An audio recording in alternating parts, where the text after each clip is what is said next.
Habari mwanamichezo na karibu kwenye chaneli yako pendwa na makini kabisa ya soka. Hapa ni Yoven TV na unapata taarifa zote zenye ukweli na uhakika kutoka Tanzania, Afrika na dunia kwa ujumla. Na leo hii naenda kukupa taarifa juu ya msemaji wa Young Africans. Ally Kamwe amezungumza machache baada ya mchezo wa jana uliochezwa kati ya Young Africans dhidi ya Pamba Jiji kunako dimba la Benjamin William Mkapa, ambapo Young Africans walifanikiwa ama waliweza kung'oa ushindi wa goli 3-0 dhidi ya Pamba Jiji Football Club. Na hivi basi ameweza kuzungumza machache kuhusiana na mchezo huo, yale yaliyojiri, kiwango kilichoonyeshwa na wachezaji pamoja na mbinu za mwalimu. Na je, kuna mategemeo gani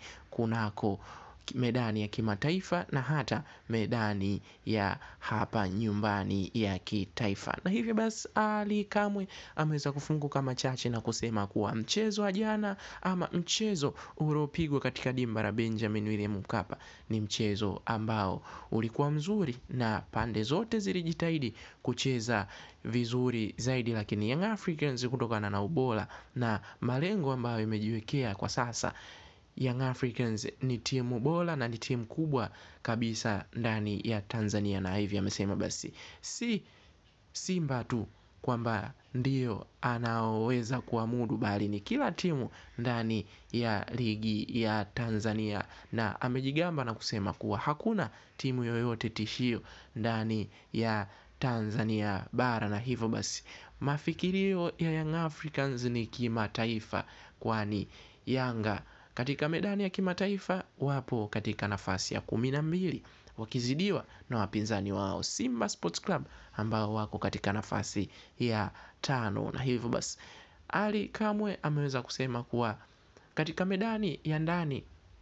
Young Africans kwa sasa hana mpinzani, na hivyo basi mawazo yake makubwa ni kimataifa zaidi, na mchezo wa kimataifa utachezwa katika dimba la Benjamin William Mkapa wiki hii, ambapo Young Africans atakamilisha ratiba na Wiliete ya Angola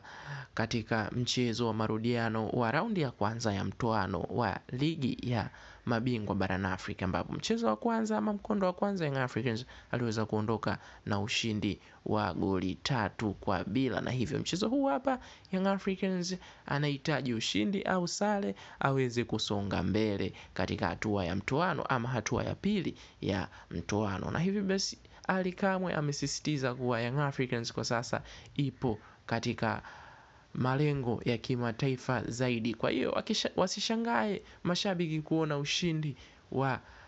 goli nyingi hususan katika medani ya ndani, hapa akisema kuwa Young Africans imesajili wachezaji walio bora kweli kweli ili kuhakikisha kuwa wanapambana kimataifa na hata kitaifa. Na ameweza kumsifia zaidi Pacome Zouzoua, profesa huyo wa boli, na kusema kuwa yule X Factor ambaye alikuwa akimzungumzia kwa upande wa Young Africans ni Pacome Zouzoua, ambaye katika ligi ya Tanzania hakuna mchezaji kama yeye, na ameweza kubainisha kuwa Pacome Zouzoua anaweza kuwa MVP kwa misimu 3 mfululizo kama akiendelea kucheza ndani ya Young Africans, na kusema kuwa Pacome Zouzoua ni mchezaji ambaye ni mchezaji wa kulindwa kulikweli ndani ya Yanga. Na hivyo basi wana Young Africans wajivunie kuwa na mchezaji mzuri na mchezaji pendwa zaidi, Pacome Zouzoua. Hapo jana Pacome aliweza kuonyesha kiwango cha juu kabisa na aliweza kuchangia ushindi kwa 100% na Young Africans kuweza kuondoka na ushindi huo wa goli 3-0 dhidi ya Pamba Jiji Football Club. Kwa hiyo mchezo huo ulitamatika na Young Africans wakaondoka na alama zote 3 katika mchezo wa ufunguzi wa NBC Premier League kwa upande wa Young Africans, kwani hapo jana ni mchezo wa kwanza kwa Yanga, na Yanga ndio wameanza ligi rasmi na wameanza kulitetea kombe lao ambalo kwa hivi sasa wanalishikilia kwa msimu uliopita, na huu ni msimu mpya wa 2025-2026. Usisahau kusubscribe channel hii ili uwe wa kwanza kupata taarifa zote za kimichezo kutoka hapa Yoven TV.